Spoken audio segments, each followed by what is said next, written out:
a ir. No, el próximo domingo vamos a estar ya en el edificio de ahí, de la esquinita. Ok, gloria a Dios. Entonces, vamos ahí, igual servicios a las 9 de la mañana, 11 de la mañana. Y la segunda parte de la noticia es que ahorita que terminemos el servicio, vamos a ir presurosos en nuestros pasos y bien contentos a ver el lugar para que vaya y vea dónde se va, no aparte su banca. Yo iba a decir eso, para que aparte su banca, no. Para que vaya con nosotros, conozca el edificio, ¿verdad? Las instalaciones. Y habiendo dicho eso, vamos a tener que hacer una serie de ajustes en nuestra manera de hacer ministerio por la necesidad del lugar. Evidentemente, estamos hablando de un lugar con una alfombra muy bonita, son bancas, no son sillas de estas, son las bancas clásicas. Es un lugar muy clásico y hermoso, muy bonito, con vitrales preciosos y mucha madera, muy bonito, muy bonito. No podemos comer adentro, obviamente, ¿verdad? Ni traer café, ni cosas de ese tipo. Entonces, tenemos un patio bien hermoso a un lado. Esa es la gran bendición. Tenemos un patio hermoso que vamos a poder usar para hacer lo que estamos acostumbrados a hacer, ¿verdad? Entonces, por ejemplo, este miércoles todavía vamos a estar aquí, así que no se preocupe, vamos a hacer, ustedes comen, yo predico, pero en adelante vamos a tener que cambiar nuestra manera de hacerlo, que nos hace tan distintos a los demás. Vamos a tener lo que es el mensaje rápido y terminando el servicio vamos a pasar al patio a tener convivencia, tiempo de convivencia, con un poquito más de tiempo si gustan, para estar a gusto ahí en ese patio, ¿verdad? Si el clima lo permite, ¿verdad? Evidentemente. Por lo mismo también, conociendo que allá no hay cocina y hay ciertos limitantes, cada que tengamos una reunión, por ejemplo, o si tenemos estudio, allá hay salones para tener estudio para mujeres y uno para los hombres también, está muy bien, están de un buen tamaño y vamos a tener lo que ocupamos, pero tampoco podemos comer adentro. A lo mejor vamos a cambiar la técnica de hacerlo, de juntarnos inmediatamente del servicio, comemos todos en el patio, rápido, un lonche, no comidas como estamos últimamente acostumbrados y mi estómago me dice ya, párale, sino lo que es un lonche, ¿verdad? Unos sándwiches, una ensalada y un postrecito rápido y nos vamos cada quien a nuestro salón a estudiar la palabra de Dios, ¿verdad? Y lo podemos hacer de esa manera. Así que tenemos libertad de hacer eso en el patio, es un patio bastante amplio. Por fuera no se ve que esté tan grande, pero cuando esté adentro se da cuenta que grande está ese patio. Y cabemos muy bien, algo vamos a hacer con sombras o algo, ya arreglaremos eso, pero tenemos una gran bendición ahí. El lugar, como se da cuenta, tiene una pequeña cocineta con un microondas y una cafetera chiquita. Vamos a acomodar todo esto para que podamos usarlo lo mejor. No vamos a poder cocinar nada ya de traer voy a calentar comida, voy a poner esto en el... No hay eso, ya no vamos a hacer eso, ¿verdad? Pero, lo que sí podemos hacer en el patio es llevarnos el asador ese grandote que tiene la plancha que trajo Santiago, nuestro hermano, ponerla en el patio y ahí sí podemos calentar lo que se pueda calentar en una plancha, ¿verdad? Para esas ocasiones especiales, ¿verdad? En que tengamos algo, podemos hacerlo, no hay ningún problema. Una cafetera, tenemos cafetera, el café no va a faltar, ni el té tampoco va a faltar, ya sabe. Pero sí, cambiamos nuestra manera de pensar en cuanto a lo que hacemos aquí, ante el estudio del hombre y mujeres, no es comer como si fuéramos a cenar y ya no podemos comer en la tarde, ¿verdad? Yo no puedo cenar después de lo que comemos aquí, ya es mucha comida. Vamos a tener un lonche, ¿verdad? Lo que es un lonche. Estudiamos y ya hacemos lo que sigue, vaya a nuestras casas, cenar o cuando juntamos. El lugar está hermoso para juntarnos a hacer pastor perspectives en las tardes también, de los domingos, ¿verdad? Regresar a la tarde y sentarnos a tomar café en una mesa, traemos panecito y hablar, platicarse, hacer preguntas y conversar acerca de la palabra de Dios y cosas, dudas que tengan por ahí. Lo cual es bueno hacer, ¿verdad? Juntarnos con los hermanos y hacer estas cosas en la libertad, no es un servicio como un servicio, ¿verdad? Sino es tiempo libre que tenemos para gozarnos como hermanos juntos, los que gusten hacer eso. Entonces tenemos esa gran bendición ya, y ya está entonces el próximo domingo, servicios 9 de la mañana, 11 de la mañana, como acostumbramos, ¿verdad? Y tendremos también, obviamente, ahora sí ya está confirmado, entonces, nuestro servicio de amanecer del domingo de resurrección. A las 6 de la mañana, el domingo de resurrección, vamos a tener servicio. Que es una gran bendición, desde que nos movimos acá, hemos estado teniendo servicios de resurrección de amanecer en Talita Cume, allá en Costa Mesa. Vamos a invitarlos que vengan ellos a acompañarnos a nosotros, ¿verdad? Y vamos a gozarnos. Ya haremos algo ahí afuera. Yo creo que podemos traer para desayunar. Ahí en el patio vamos a poner la plancha otra vez y vamos a ver a quién comisionamos para que traiga menudo y pozole para desayunar, un menudito y un pozole, ¿verdad? Que váyanse apuntando y desayunar eso. Y para los niños traemos cereales y pan y frutas, ¿verdad? Y leche, jugo de naranja que ellos puedan comer si no les gusta el menudo, lo cual sería algo sumamente raro. A todos los niños les gusta el menudo, pero en caso, ¿verdad? Entonces, para pasar un buen tiempo. Y después de que tengamos los otros dos servicios, el del 9 y a 11, que vamos a tener también, en la tarde ya nos podemos juntar en este patio, con esta cocina, para explayarnos y hacer lo que hacemos en Domingo de Resurrección, ¿verdad? Que es gozarnos como hermanos, con fiesta y todo lo que guste hacer. Ya nos organizaremos en ese sentido, ¿verdad? ¿Sí? ¿Estamos bien? ¿Les gusta la idea? A mí me encanta. Bueno, para la gloria de Dios, el Señor está moviéndose y eso significa que tenemos muchas bancas que llenar. Caben 240 personas sentadas en ese lugar, así que hay que trabajar en la obra del Señor, ¿no es cierto? Sí. ¿Mande? 240. Gracias por preguntar. 242 services, that's like a lot of people. No, 480, right? Mathematics. 480 total. Podemos hacer 3 servicios, no hay problema. Dios no nos quiere limitar, ¿verdad? Amén. Me acuerdo, Pastor Chuck pedía 200 personas. Todo lo que le pido a Dios, dijo, son 200 personas. Y mira dónde estamos. ¿Verdad? Bueno, Dios es bueno, mis hermanos. Y bien, ahora sí, entrando en el tema, el día de hoy, me da tanto gusto que esté aquí porque estamos avanzando en la palabra de Dios. Estamos llegando ya al último capítulo, ya estamos ahí, de hecho, de primer epístola de Juan. Y hemos encontrado cosas importantes. Como es el final de su carta, evidentemente Juan quiere concentrarse en puntos claves, interesantes, importantes, que de alguna manera son redundantes, si lo quiere ver así, pero que él quiere que queden claramente insertados, vamos a llamarlos, opuestos en nuestras mentes, de manera que estemos seguros en lo que creemos. Nuestra fe es una fe segura, una fe razonable.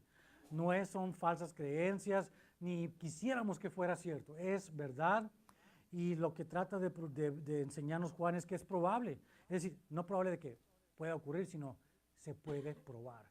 Nuestra fe se puede probar. Y comenzó hablando, como hemos estudiado hace 3 semanas, de hecho, un par de semanas, que el cristiano es victorioso, ¿verdad?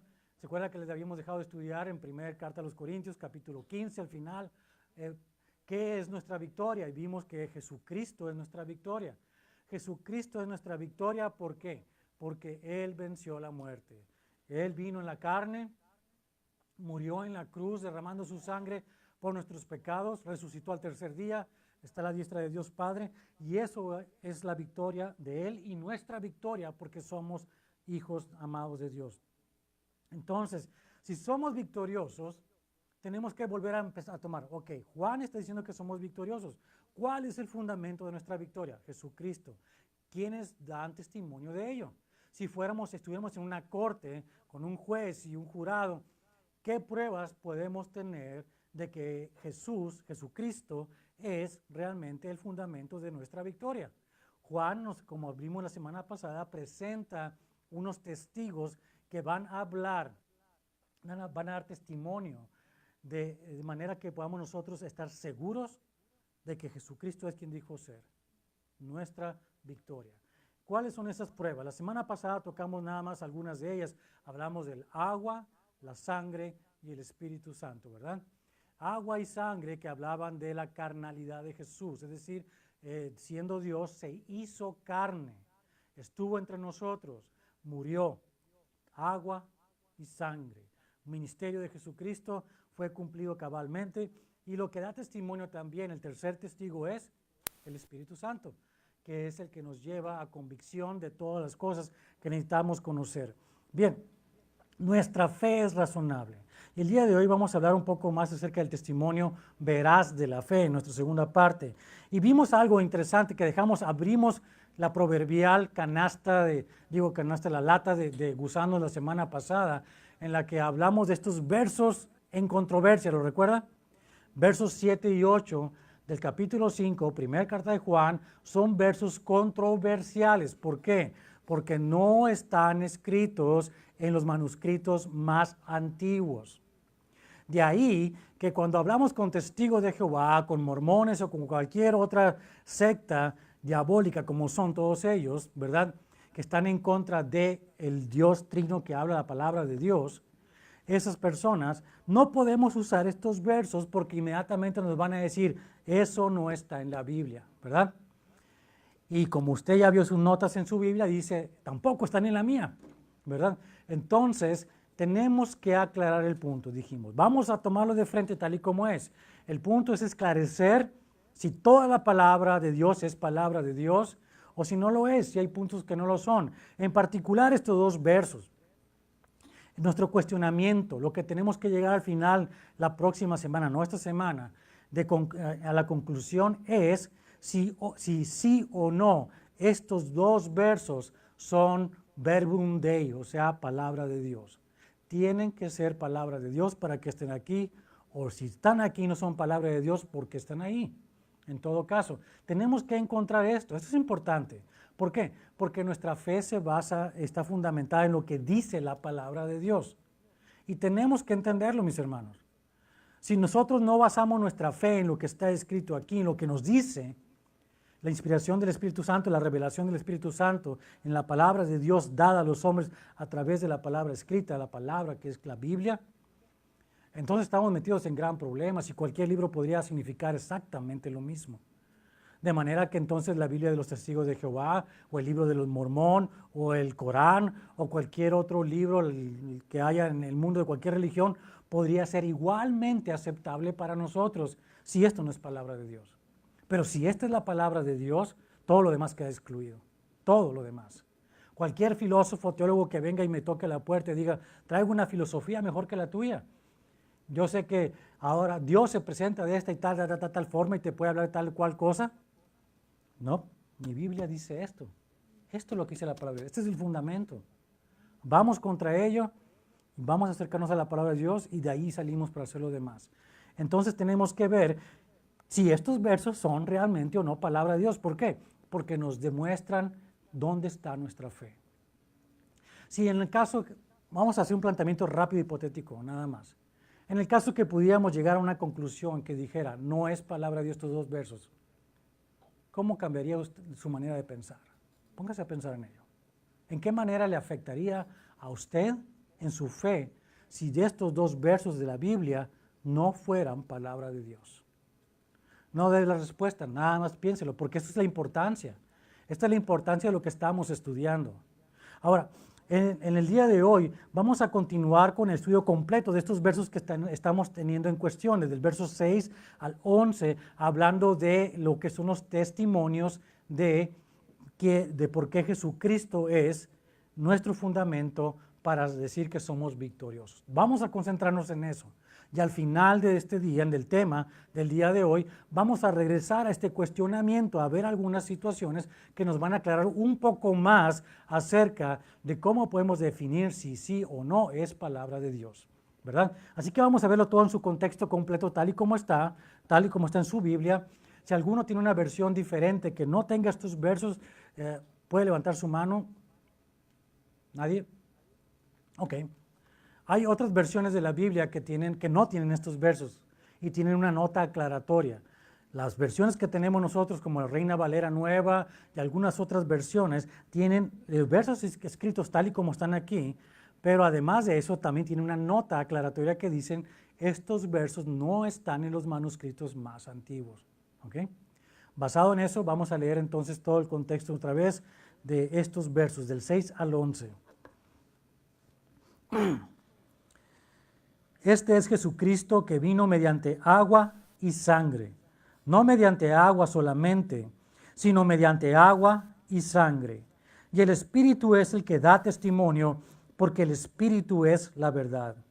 Porque tres son los que dan testimonio en el cielo: el Padre, el Verbo y el Espíritu Santo, y estos tres son uno.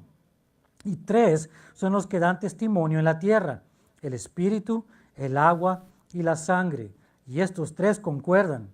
Si recibimos el testimonio de los hombres, mayor es el testimonio de Dios, porque este es el testimonio con que Dios ha testificado acerca de su Hijo. El que cree en el Hijo de Dios tiene el testimonio en sí mismo. El que no cree a Dios le ha hecho mentiroso, porque no ha creído en el testimonio que Dios ha dado acerca de su Hijo. Y este es el testimonio, que Dios nos ha dado vida eterna, y esta vida está en su Hijo. Amén. Y el que tenga oídos para oír, que escuche lo que el Espíritu habla en esta mañana a su iglesia. Padre, te damos gracias porque eres bueno, eres grande y lleno de misericordia y gracia para nosotros. Y tu Espíritu Santo que está en nosotros quiere revelarnos la verdad, quiere hablarnos todo el tiempo. Estás aquí intercediendo y hablando, enseñándonos, trayéndonos convicción y revelando tu palabra.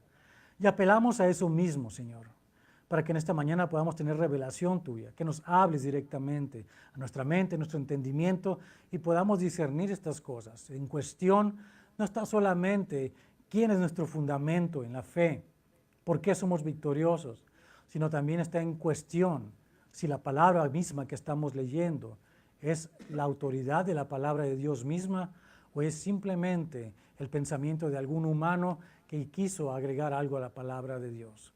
Señor, lo ponemos en tus manos. Tú eres bueno, eres abundante, quieres hablarnos y darnos entendimiento. Por eso te damos gracias, Señor, porque tú tienes el poder y quieres hacerlo, de todos los días hablarnos. Te damos gracias por aquellas personas que buscan todos los días en la palabra encontrar razonamiento y verdad de la fe. Te damos gracias porque no tenemos que tener miedo de enfrentarnos a estas interrogantes que pueden venir en cualquier momento cuando alguien cuestiona lo que está en la palabra de Dios, sino que podemos ser valientes, audaces para exponer la palabra tal y como es y dejar que tu misma palabra se defienda a sí misma. Gracias te damos, Señor, por ello. Bendito seas. A ti sea la gloria y la honra en el nombre de Jesucristo. Amén. Ya continuamos entonces con el verso número 7, porque el 6 ya abundamos bastante. Entonces vamos en el 7 y continuamos nuestro estudio verso por verso desde ahí. Porque tres son los que dan testimonio en el cielo: el Padre, el Verbo y el Espíritu Santo, y estos tres son uno. De acuerdo a Juan, en primer lugar, el cristiano es victorioso porque Jesucristo es victorioso.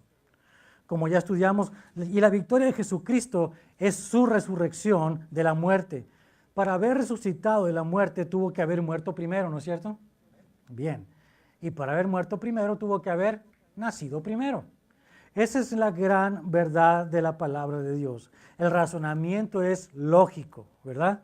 No hay nada raro ni oscuro en todo esto. Es sencillo. Dios se tuvo que haber hecho carne para poder, siendo carne, morir, por una razón importante. Dios no puede morir, mis hermanos. Dios es eterno. Dios no necesita vida ni sustento de nadie. Es autosustentable, es eterno, punto.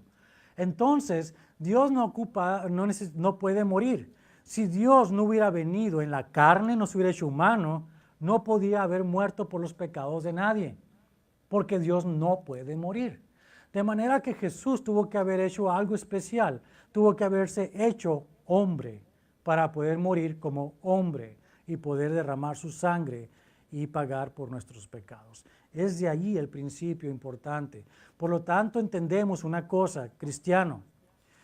Dios, siendo Dios, decidió voluntaria y obedientemente despojarse de ciertos atributos de su divinidad para poder ser humano y poder pagar por nuestros pecados. Ese es el amor de Dios, así de grande es el amor de Dios por todos nosotros. Pablo escribió en Filipenses capítulo 2, versos 6 al 8, el cual, siendo en forma de Dios, no estimó el ser igual a Dios como cosa a que aferrarse, sino que se despojó a sí mismo, tomando forma de siervo, hecho semejante a los hombres, y estando en la condición de hombre, se humilló a sí mismo, haciéndose obediente hasta la muerte y muerte de cruz. Aclaro que Jesucristo nunca dejó de ser 100% Dios. Note eso, es bien importante. Esta teología puede ser muy profunda o muy vaga para algunos, pero es muy importante. Porque si hubiera dejado de ser Dios, tampoco hubiera tenido la capacidad, por otro lado, de hacer lo que hizo. Pero siendo 100% Dios, también fue 100% humano. Entonces, en su humanidad, siendo completamente humano, murió, sufrió dolor, sufrió quebrantamiento, murió con su sangre derramada por nosotros. Siendo Dios, sin embargo, entendemos que es omnisciente, omnipresente y todos los demás atributos que Dios tiene, porque Él sigue siendo Dios. En el verso 7 vemos una cosa interesante, donde dice, porque los tres son los que dan testimonio en el cielo, Padre, el Verbo y el Espíritu Santo, y estos tres son uno. Esta es la aplicación de la magnificencia de Dios a nuestra vida como cristianos. Es el testimonio de quién es Dios. Si nosotros somos humanos, y lo somos y existimos, evidentemente Dios existe y el humano existe. Y hay una relación entre Dios creador y su creación el hombre. Pero note que esta relación es algo muy especial, puesto que hay amor de por medio. Ese amor por la creación, ese amor que Dios tiene por nosotros, no podría haber sido hecho, ni manifestado, ni desarrollado hasta el punto de entregar a su propio Hijo a morir por nosotros, a menos que Dios mismo en su eternidad haya podido coexistir, convivir en amor por la eternidad, siendo Padre, Hijo y Espíritu Santo en una sola persona. Esa es la gran diferencia entre el cristianismo trinitario y cualquier ismo en toda parte del mundo. Testigos de Jehová, mormones, musulmanes, budistas, lo que sea. Gran diferencia. Dios ha existido por la eternidad en un estado de amor, de convivencia de amor. Al crear a la humanidad, al crear al hombre, quiso extender ese amor hacia el humano para que correspondiéramos en la relación de amor con Él. El humano falló, evidentemente, así estaba planeado. Pero aún así, tú y yo, ahora que somos salvos por esto que Él hizo en la cruz, podemos corresponder en amor a Él. Podemos vivir en esa relación de amor con Él por la eternidad. Es lo que nos está ofreciendo, es el ofrecimiento de Él. Entonces tenemos que, por eso Dios siendo triuno, Padre, Hijo y Espíritu Santo, Verbo, como dice aquí, estas tres personas, siendo un solo Dios, coexistiendo de esa manera, nos ha permitido a nosotros decir, Él en su magnificencia, en su creación, en el hecho de ser Dios, está dando testimonio de que nosotros somos victoriosos. ¿Por qué? Por el amor que nos tuvo. Así de sencillo. Por eso podemos decir, como Pablo escribió en primera carta a los Corintios, capítulo 15, verso 57, mas gracias sean dadas a Dios, que nos da la victoria por medio de nuestro Señor Jesucristo. ¿Verdad? Victoria por nuestro Señor Jesucristo. Verso número 8 dice, y tres son los que dan testimonio en la tierra, el espíritu, el agua y la sangre. Y estos tres concuerdan. En algunas Biblias dice, y estos tres son uno. Hay una unión, hay una concordancia, es decir, están de acuerdo. Estos tres, ¿quiénes? El espíritu, el agua y la sangre. Si el Dios triuno es testigo en el cielo, en la tierra lo es el mismo Espíritu de Dios. Note eso. Quien fue enviado por Dios para que por medio de su obra en los humanos tengamos conocimiento de nuestra naturaleza pecadora. Hay obra que hace el Espíritu Santo en la tierra, lo sabemos bien, ¿verdad? ¿Por qué está usted aquí? ¿Cómo fue que escuchó la voz de Dios? ¿Porque usted tenía ganas de escuchar la voz de Dios? No, no fue de ninguna manera. Usted no estaba buscando a Dios, yo tampoco estaba buscando a Dios. Fue Dios que nos estaba buscando a nosotros. El Espíritu Santo que se mueve, que anda por todos lados en el mundo, que anda sobre nosotros, es el que nos lleva a escuchar la voz de Dios. Es el que nos señala, nos apunta a Jesucristo. Cuando escuchamos por fin esa voz, somos salvos, ¿verdad? Venimos a la salvación, somos hechos hijos de Dios y el Espíritu Santo viene a vivir en nosotros. Ya no está sobre nosotros nada más, o alrededor de nosotros quiero decir, sino también está en nosotros y sobre nosotros en autoridad. Eso significa alrededor, en nosotros, sobre nosotros. El Espíritu Santo está así. De manera que el Espíritu Santo es el que ahora nos revela en la palabra de Dios lo que Dios quiere que conozcamos acerca de su naturaleza, de quién es Él y quiénes somos nosotros y cómo relacionarnos con Él y con los demás. Entonces, Dios nos expresa estas cosas a través de la revelación del Espíritu Santo. Así que Él da testimonio de que nosotros somos victoriosos, de que Jesucristo es quien dijo ser y que es victorioso sobre la muerte y que por lo tanto también nosotros lo somos. Nos trae una revelación de nuestra naturaleza pecadora, de juicio inminente si no nos arrepentimos y de la derrota de Satanás, que es victoria para nosotros. Y como estudiamos de la efectividad de tal victoria por la encarnación, muerte y resurrección de Jesucristo. Ahora el verso número 9 dice de esta manera: si recibimos el testimonio de los hombres, mayor es el testimonio de Dios, porque este es el testimonio con que Dios ha testificado acerca de su Hijo. En todo caso, asegura Juan, no somos los hombres los que damos testimonio de la victoria de Jesucristo y la nuestra. El testimonio de Dios es suficiente por una simple razón: Dios es verdad. Si Dios es verdad, cualquier cosa que exprese Dios es testimonio, es testigo y es suficiente. Si estamos otra vez en el caso de una corte y usted trae a la corte a una persona que usted sabe es mentirosa, a que dé testimonio acerca del que está siendo enjuiciado, ¿usted le va a creer? No, ¿verdad? Porque si sabemos que es una persona mentirosa y lo llevo ante el juez para que declare algo acerca del que está acusado, ¿cómo voy a saber si está diciendo la verdad cuando su propio testimonio es que es un mentiroso? ¿No es cierto? Pero tenemos a alguien que es la verdad por definición. Alguien que en su propia naturaleza es verdadero y no puede mentir. Y ese es Dios. Y Él mismo da testimonio, por lo tanto, acerca de su Hijo. Él da testimonio a través de la Escritura y de hechos sobrenaturales que hablan acerca de ese testimonio. Y es lo que estamos viendo. El hombre entonces no puede o no tenemos la capacidad de dar ese testimonio por nuestra naturaleza pecadora. Lo puede por lo que Dios va a hacer en nosotros, lo que Dios está haciendo en nosotros, pero no por el hombre mismo. Vamos a ver, por ejemplo, que todo hombre, según escribió Pablo, es así. Verso 4 en Romanos capítulo número 3. Romanos 3, verso 4, ¿qué dice?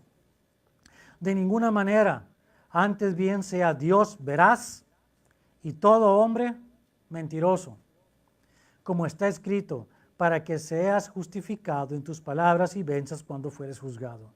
El testimonio de Dios fue audiblemente escuchado como algo sobrenatural que les dije, en 2 ocasiones por lo menos en el tiempos del Nuevo Testamento. Y es algo que debemos entender. Dios cuando quiere manifestarse de una manera sobrenatural lo va a hacer. Y lo hizo y está plasmado en la palabra de Dios. En 2 ocasiones, por lo menos, la voz audible de Dios dio testimonio acerca de su Hijo Jesucristo. ¿Cuándo fueron esas 2 ocasiones? La primera, durante el bautismo de Jesús. Lo leemos en Mateo capítulo número 3, versos 16 al 17, donde dice: y Jesús, después que fue bautizado, subió luego del agua, y he aquí los cielos le fueron abiertos, y vio al Espíritu de Dios que descendía como paloma y venía sobre él. Y hubo una voz de los cielos que decía: este es mi Hijo amado, en quien tengo complacencia. Allí está calificando Dios Padre al Hijo como aquel que tiene toda autoridad. Le está dando la autoridad para cumplir con su ministerio. Está declarando, por lo tanto, que es Dios, que está en la tierra. La segunda vez en que se escuchó la voz del cielo, la voz de Dios, fue en el monte de la transfiguración, ¿verdad? Y ahí la élite de los discípulos, que eran Pedro, Juan y Santiago, fueron con el Señor a este monte donde tuvieron un tiempo muy especial y Jesús fue transfigurado de su naturaleza humana normal a una transfiguración de gloria. Y aparecieron Moisés y Elías que hablaban con él acerca de lo que Jesús estaba por hacer. Leemos ahí el mismo libro de Mateo, capítulo 17, versos 4 a 5, esto es lo que ocurrió, donde dice: entonces Pedro dijo a Jesús: Señor, bueno es para nosotros que estemos aquí. Si quieres, hagamos aquí 3 enramadas, una para ti, otra para Moisés y otra para Elías. Mientras él aún hablaba, una nube de luz los cubrió, y he aquí una voz desde la nube que decía: este es mi Hijo amado, en quien tengo complacencia. A él oíd. Y ahí lo tiene, 2 ocasiones en que la voz audible de Dios dio testimonio del Hijo, de Jesucristo, que Él es entonces nuestra suficiencia para la fe. Así que Dios es el más grande de todos los testigos, ¿no es cierto? Es el absoluto, de hecho. Y está bien, tengámoslo así. Dios es nuestro testigo número 1 y no hay ningún otro testigo que valga la pena. Pero aún así Dios es grande en misericordia y usa a los humanos, obviamente, para dar testimonio acerca de sí mismo. Leemos el verso número 10. El que cree en el Hijo de Dios tiene el testimonio en sí mismo. El que no cree a Dios le ha hecho mentiroso porque no ha creído en el testimonio que Dios ha dado acerca de su Hijo. Y aquí quiero contarles esta historia de este hombre musulmán. Era un joven musulmán hace unos años que vino de alguna parte del Medio Oriente y vino a estudiar en una universidad aquí en Estados Unidos, en el este de Estados Unidos, en Nueva York. Y este joven, Nabil Qureshi, siendo musulmán, vino a estudiar y tomó una de esas clases de filosofía donde hay debate, se debate públicamente. Y como compañero de debate le tocó un joven cristiano. Y entraron a hablar del tema de la religión, con el cual debatieron para la clase y fue algo interesante. Pero el debate no se quedó ahí. Eran compañeros también de cuarto en la universidad, Nabil y este otro joven cristiano. Entonces, debatiendo los dos, llegaron a una conclusión. El joven cristiano le dijo: vamos a parar el debate porque no vamos a ningún lado. Vamos a hacer un trato. Tú lees la Biblia y yo leo el Corán. Y tú estudias la Biblia y yo voy a estudiar el Corán y vamos a ver qué nos dice Dios, quién tiene la razón. Entonces Nabil empezó a estudiar con ahínco la palabra de Dios, especialmente el Evangelio de Juan. Y estudiando el Evangelio de Juan se dio cuenta de algo. Volteó y miró a este otro joven que se profesaba cristiano y cómo daba testimonio de una vida transformada. Cómo su vida daba testimonio de un Dios vivo. Entonces, al final de su estudio, Nabil se dio cuenta que el Dios de la Biblia, el Dios que viene en nuestras Biblias, Jesucristo, es el Dios único y verdadero, porque tiene el poder para transformar vidas, cosas que la palabra que dice en el Corán y el Dios del Corán no tiene ningún poder para hacer. ¿Se da cuenta? Pero partió del testimonio de este joven hacia Nabil Qureshi. Nabil Qureshi no vivió muchos años, de hecho murió hace como poco más de 2 años de cáncer. Pero en esa corta vida que tuvo Nabil, el Instituto de Apologética de Rabí Zacarías lo acogió como un joven con mucha capacidad y le permitió estudiar en Oxford un doctorado y escribió muy buenos libros de apologética para hablar con personas del mundo islam. Su testimonio va más allá de su tumba, evidentemente. Él murió en un estado de gracia, aunque tuviera cáncer. Y sin embargo, vemos ahora también que a través de su muerte, él mismo dio testimonio de quién es el Dios Salvador, el Dios que tiene poder sobre todas las cosas. Entonces, veamos algo aquí. Es cierto, Dios es el testigo absoluto, veraz, de quién es el Hijo de Dios y cuál es nuestra fe. Pero la vida transformada de cada cristiano también da testimonio de eso mismo, por la obra del Espíritu Santo en la vida de cada uno. En el verso número 57, ya creo que me pasé del palabra, me fui a otra página. Entonces quiero leer aquí que también la palabra de Dios nos dice de esta manera, creer. Nabil Qureshi creyó por fin en Jesucristo y fue salvo y su vida fue transformada. Tú creíste, yo creí y fuimos transformados, ¿verdad? El Espíritu Santo empezó a trabajar en nosotros una transformación, un proceso de santificación y aquí estamos, caminando en esto, ¿verdad? Damos tropiezos si quiere, pero vamos caminando en esto. Esto es algo interesante porque Jesús nos dice, y la palabra de Dios nos dice, por ejemplo, el apóstol Juan, en Juan capítulo 1, versos 12 al 13, ¿cómo comenzamos en esto? Dice, mas todos los que le recibieron, a los que creen en su nombre, les dio potestad de ser hechos hijos de Dios, los cuales no son engendrados de sangre, ni de voluntad de carne, ni de voluntad de varón, sino de Dios. Cuando creímos en Jesucristo fuimos regenerados, creados, nacimos de nuevo y ahora tenemos una nueva identidad porque Dios hizo esto en nosotros. El Espíritu Santo viene a vivir en nosotros y es ahí donde comienza el proceso. Jesús mismo dijo esto acerca de lo que implica que creamos en Él.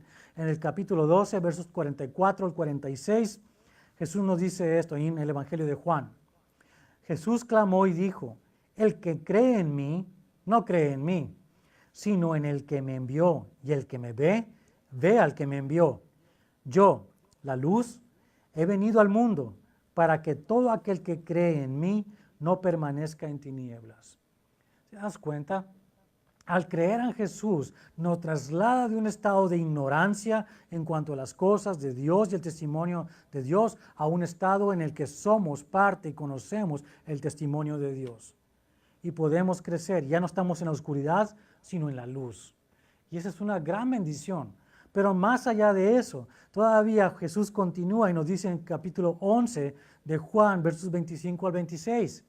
Le dijo Jesús, yo soy la resurrección y la vida. El que cree en mí, aunque esté muerto, vivirá. Y todo aquel que vive y cree en mí, no morirá eternamente. ¿Crees esto? ¿Lo crees tú? Yo espero que sí lo creas. Porque si crees esto, no solamente tienes vida eterna, sino que sabes quién es Dios, conoces a Dios. Y al conocer a Dios, todo el testimonio está ahí. Tu vida está fundamentada en una fe veraz.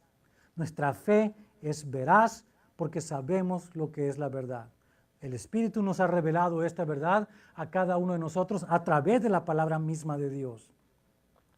Y avanzamos entonces al verso número 11, primera carta de Juan capítulo 5, verso 11. Y este es el testimonio, que Dios nos ha dado vida eterna y esta vida está en su Hijo. Ya acabamos de leerlo, pero déjele decir una cosa y es importante. ¿Por qué sabemos? ¿Por qué sabe tanta gente? ¿Por qué se da cuenta la gente de que el testimonio del humano es verdadero cuando se trata de un hijo de Dios, una hija de Dios?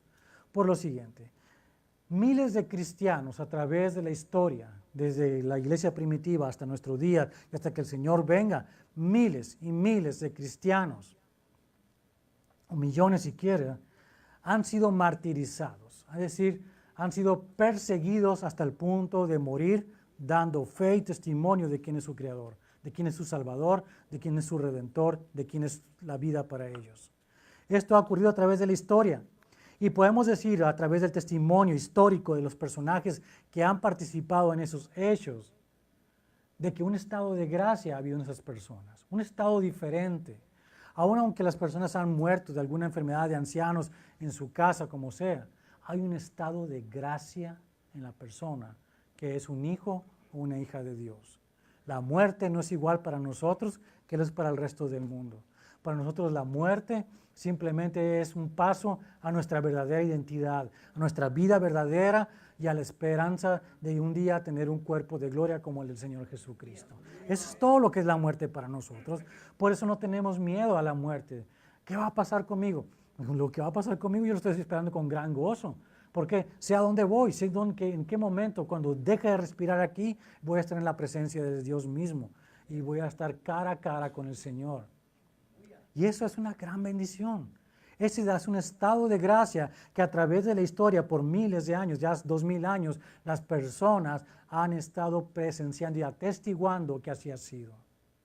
historias que me puedo extender un poco más en este momento porque tenemos un poco más de tiempo, pero aún en el segundo siglo de nuestra era, cuando un grupo de cristianos había sido perseguido en Éfeso y había sido llevado por este general romano a ser ejecutados en medio de a ser congelados en medio de un lago, los llevó desnudos a los cristianos a morirse en ese lago congelados.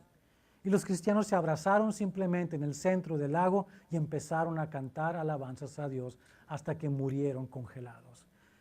Imagínense. Pero no solo eso, el testimonio fue tan fuerte que ese mismo general se despojó de su ropa, se abrazó a ellos y murió con ellos. ¿Por qué? Por el testimonio de la gracia. ¿Cuántas personas fueron lanzadas al circo romano y mientras eran despedazados por los leones cantaban alabanzas?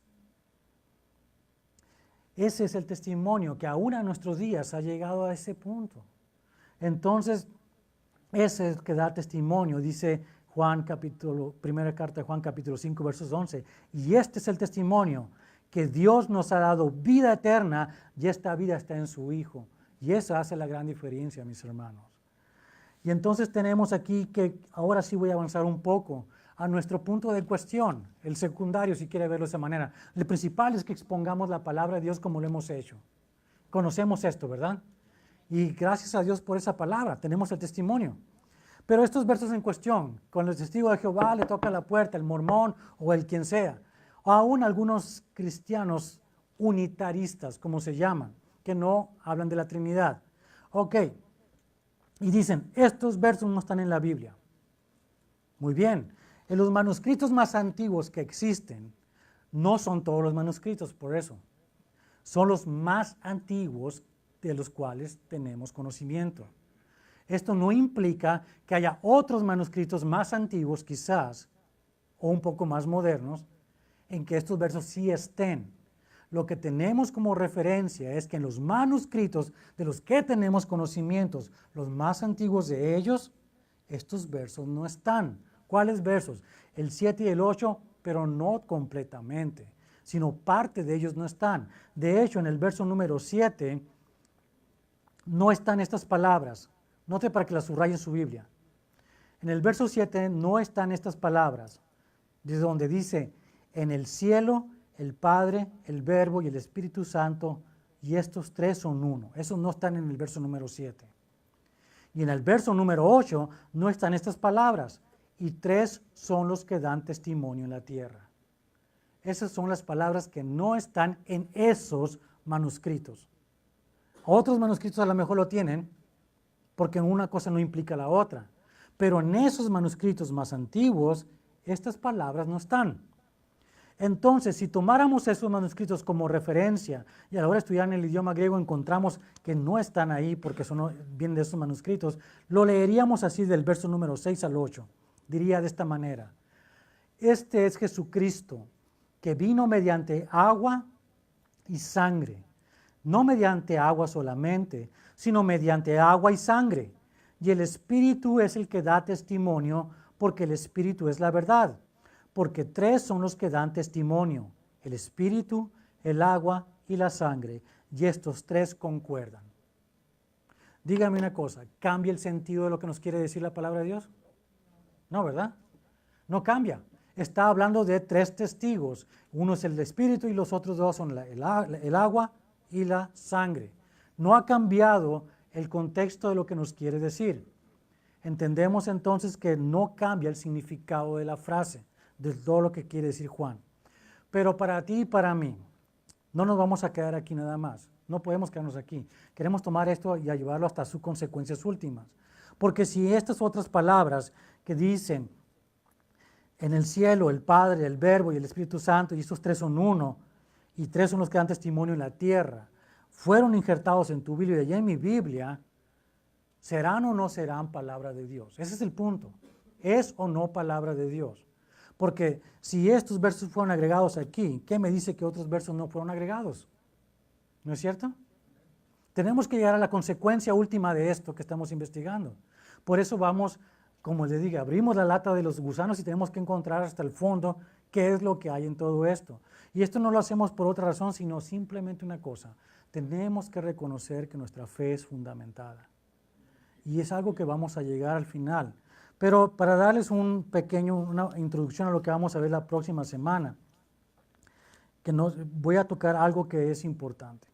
Hace unos años, de hecho en el siglo pasado, en los años 60 y 70, hubo un movimiento en las iglesias en la que, de acuerdo a cómo se fueron infiltrando las corrientes de la ciencia en la iglesia, de que, por ejemplo, la evolución, el Big Bang y un montón de otras teorías científicas, algunas iglesias empezaron a decir que el libro de Génesis era fábula, era mitología que trataba nada más de dar una explicación al humano primitivo acerca del origen de las cosas. ¿Ok?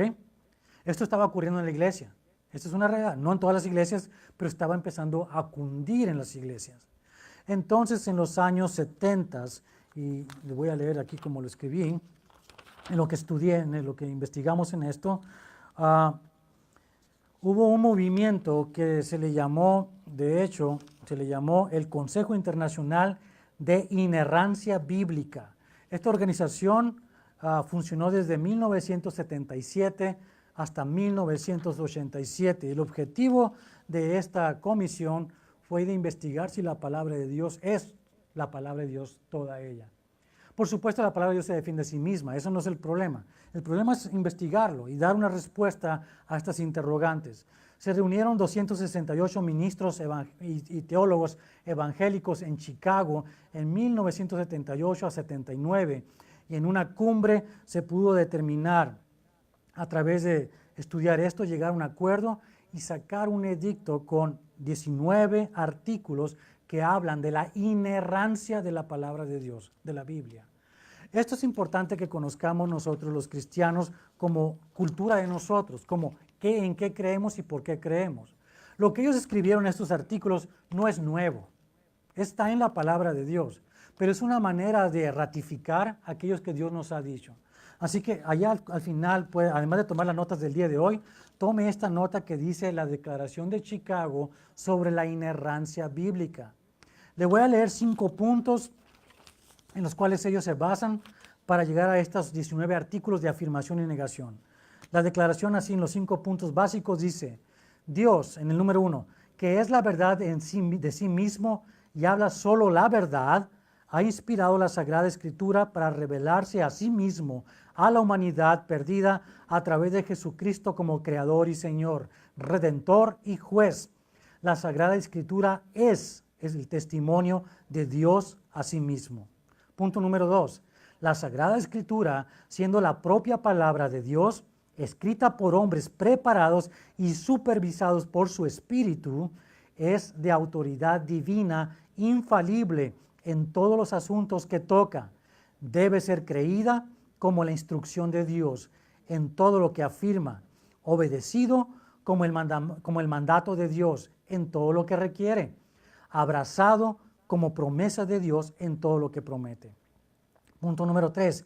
El Espíritu Santo, el divino autor de las Escrituras, nos lo autentica a través de su testimonio interno y nos abre la mente para entender su significado.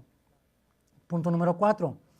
Al ser total y verbalmente dada por Dios, las Escrituras no tienen errores ni faltas en toda su enseñanza, no menos en lo que dice sobre los actos de Dios en la creación, en los acontecimientos de la historia mundial y en sus propios orígenes literarios bajo Dios, que en su testimonio de la gracia salvadora de Dios en vidas individuales, que es su testimonio. Punto número 5. La autoridad de las Escrituras se ve inevitablemente dañada si esta inerrancia divina total es de alguna manera limitada o ignorada, o se hace en relación con una visión de la verdad contraria a la propia Biblia. Y esos lapsos traen graves pérdidas tanto para el individuo como para la iglesia. En los artículos que escribieron, los 19 artículos, voy a leer uno nada más. En la mañana leí el número 10, voy a leerles uno nada más como referencia, pues usted lo puede leer en su casa.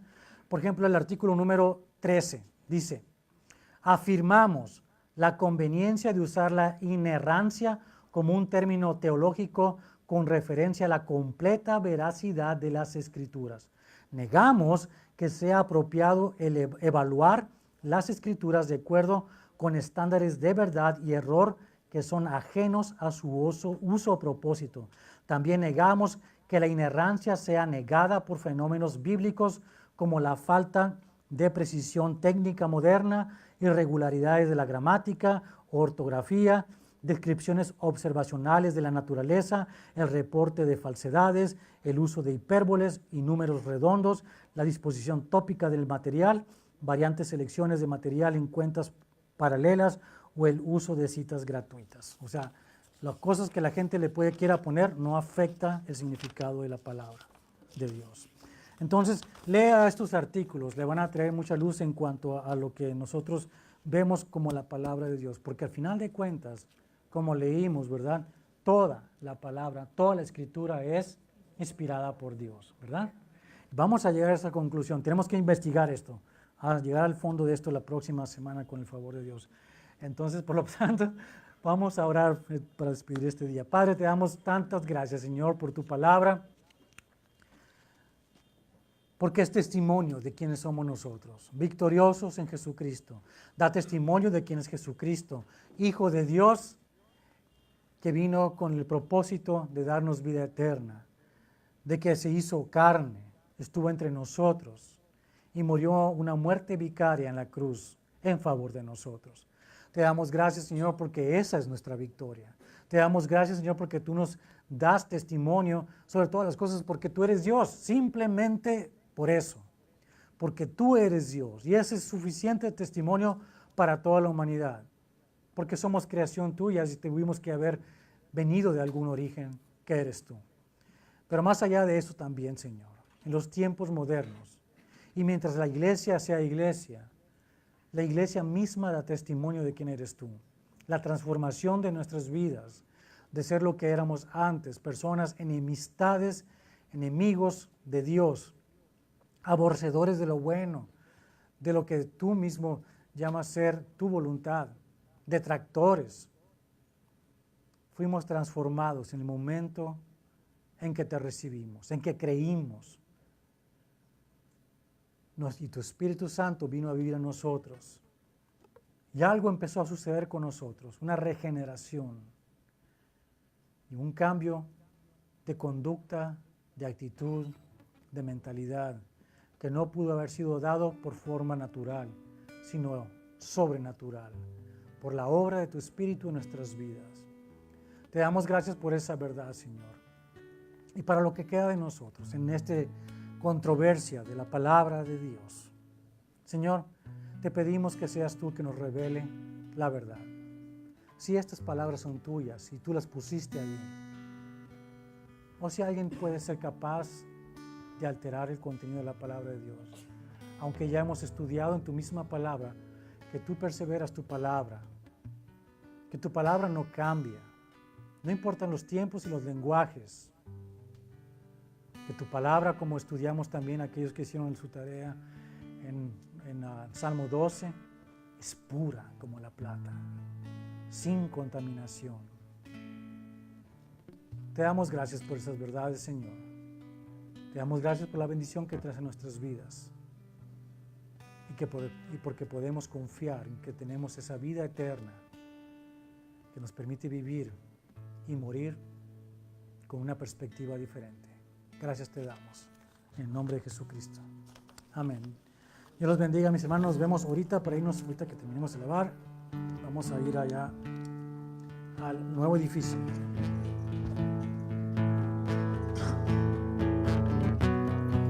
Bueno, entonces, ¿por qué no se pone de pie una vez más? Vamos a terminar alabando a nuestro Señor.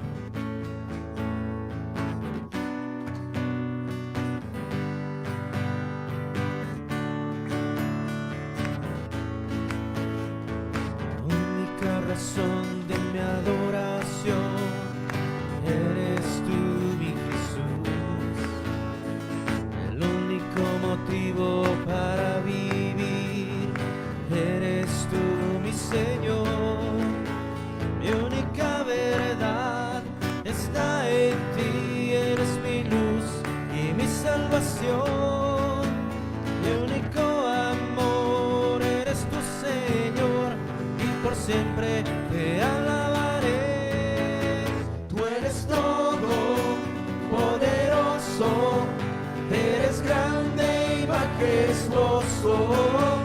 Eres fuerte, invencible, y no hay nadie como tú.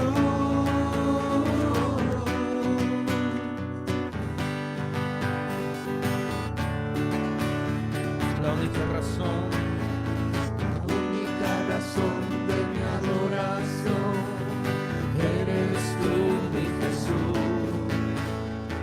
El único motivo para vivir eres tú, mi Señor. Mi única verdad está en ti, eres mi luz y mi salvación. Mi único amor eres tu Señor, y por siempre te alabaré. Tú eres todo poderoso, eres grande y majestuoso, eres fuerte, invencible, y no hay nadie como tú.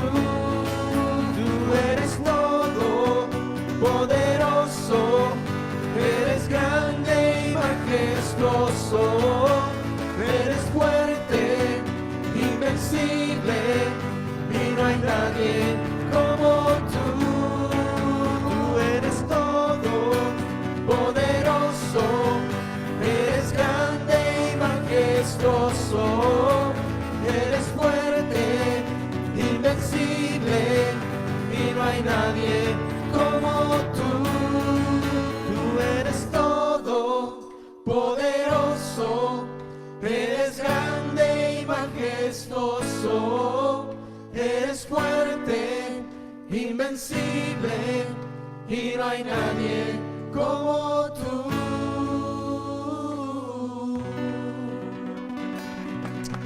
Así es, Padre Santo, te damos gracias, Señor, porque sabemos y reconocemos que no hay nadie como tú, Señor.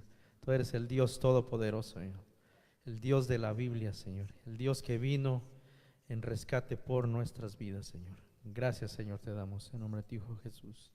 Amén. Bueno, que pase una feliz tarde.